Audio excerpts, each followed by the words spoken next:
اللہ الرحمن الرحیم۔ خواب کا انسانی زندگی سے گہرا تعلق ہے۔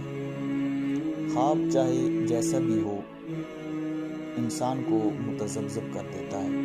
اگر اچھا خواب ہو تب بھی انسان اس سوچ میں ہوتا ہے کہ مجھے کس چیز کی طرف اشارہ کیا گیا ہے، اور اگر خواب برا ہو تو تب بھی انسان پریشان ہو جاتا ہے کہ مجھے کس چیز کی طرف اشارہ کیا گیا ہے۔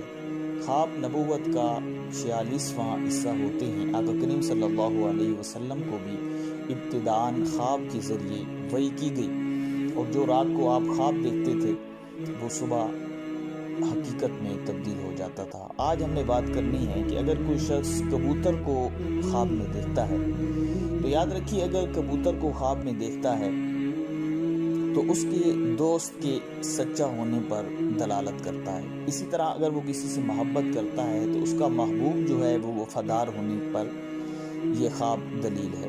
اسی طرح اگر اس کا کوئی قاصد ہے، اس نے قاصد بھیجا ہوا ہے یا اس کی طرف کوئی قاصد آیا ہے تو اس قاصد کے امانت دار ہونے پر دلیل ہے۔ اگر انسان خواب میں دیکھتا ہے کہ کبوتر کسی مریض کے سر پر بیٹھا ہوا ہے تو یاد رکھیے، یہ جس کے سر پر بیٹھا ہوا ہے یہ اس طرف اشارہ ہے کہ وہ مریض اسی مرض میں وفات پا جائے گا۔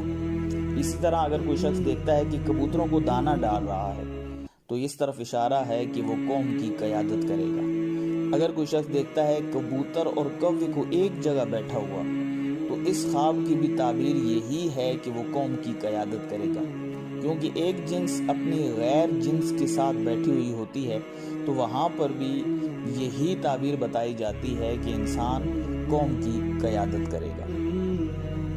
تو خواب جو ہوتے ہیں ان کا سچائی کے ساتھ بھی تعلق ہوتا ہے، لیکن اور بھی بہت سی یہاں پر چیزیں ہیں جو اس ویڈیو میں نہیں بتائی جا سکتی۔ بہرحال میں انشاءاللہ نیکسٹ ویڈیو میں آپ کو بتاؤں گا۔ تو یاد رکھیے، خواب جو ایک ظنی چیز ہے، کوئی قطعی چیز تو ہے نہیں کہ اس پر انسان یقین کر سکے۔